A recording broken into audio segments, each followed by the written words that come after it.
Okay.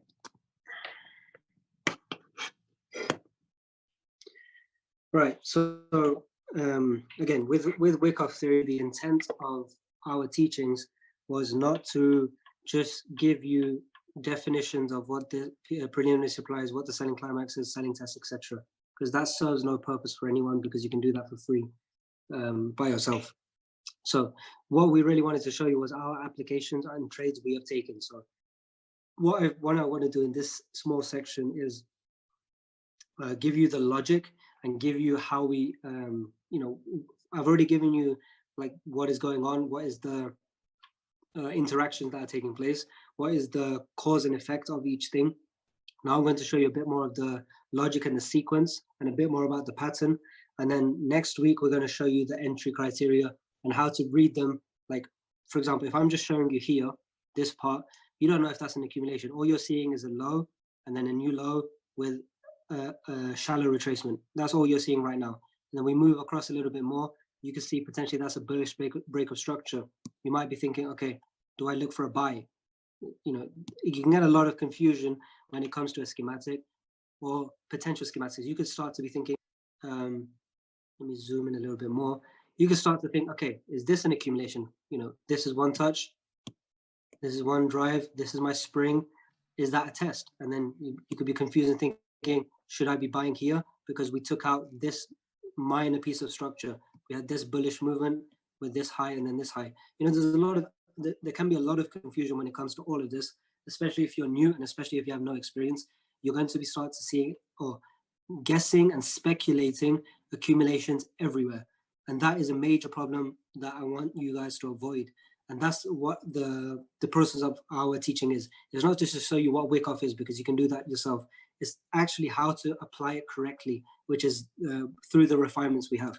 When it comes to, for example, misreading a schematic or how you should read it correctly in live candle by candle play, that's for next week.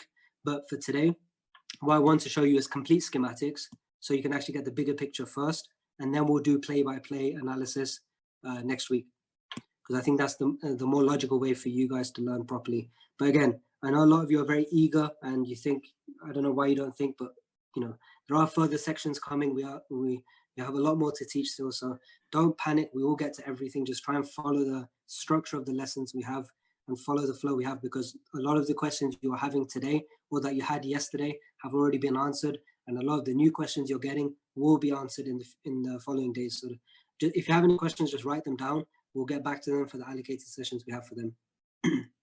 But okay, when it comes to a schematic, first of all, what do we need to understand?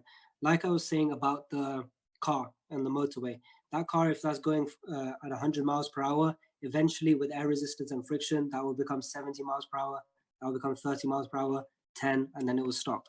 That's just normal. That's how, physics is. When it comes to the market, you can expect a similar thing, as I was saying, because you might have heavy bearish momentum, strong sellers in the market, and shallow retracements and heavy impulses. But eventually, because now we are getting to cheaper price points, buyers will be coming into the market. Complex pullback and then new low. But that does not mean sellers out of the market. All you're going to start seeing is buyers being introduced into the market because we're at a cheaper price point. So that is the first thing that we can appreciate. After a strong sell-off, we can start to anticipate buyers coming into the market. Now, we don't know right now if those buyers have any strength. We don't know if those buyers are going to, cause a reaction, cause a retracement, or if they're just going to fail, and that would be a redistribution. We don't know that right now. All we can appreciate at this point in time is there are going to be buyers coming into the market after a sell-off, number one.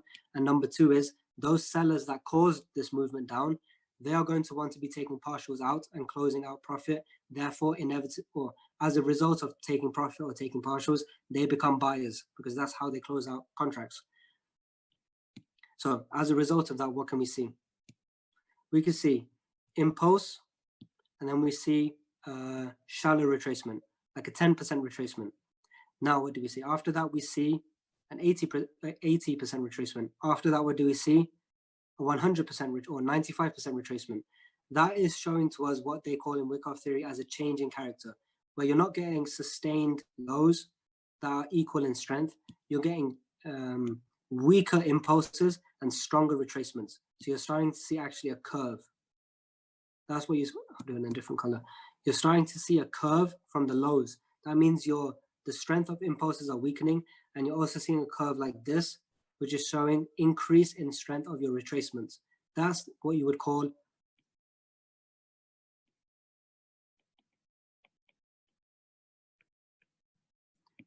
change in character. Essentially, the beginning of a schematic is a change in character, which is the stopping power of the cell, where we are going from an expansion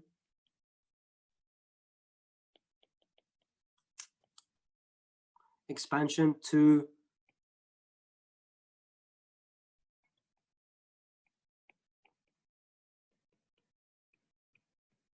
we are going from a trending market to a consolidating market.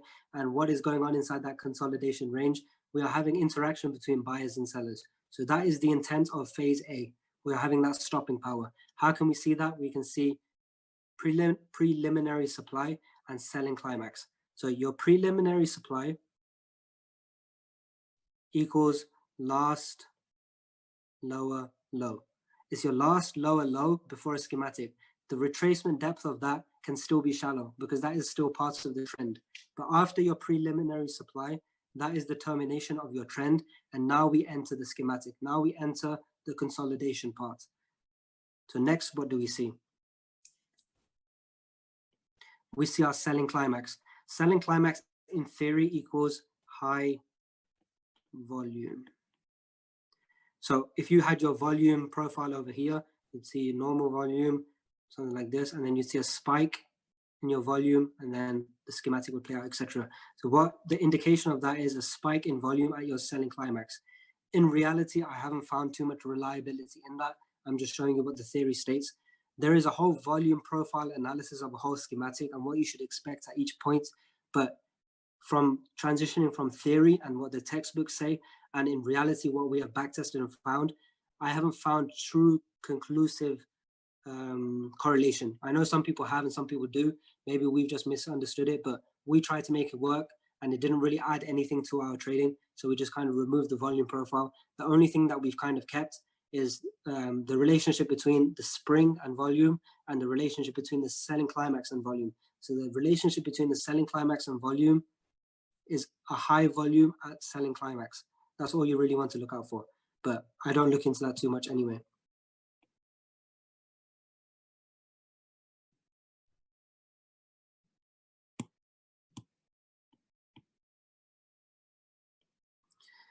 Next, okay, so that would terminate phase A.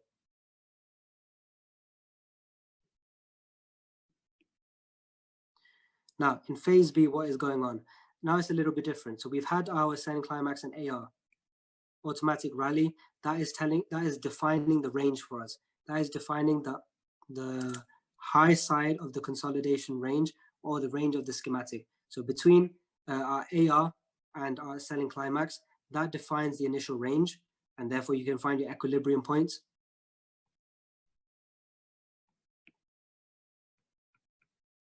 This is your initial accumulation range. Those are your defining factors. Now we have entered phase B, and now we are starting to see some sort of interactions. I did that wrong, actually. My selling climax isn't there. My selling climax is here.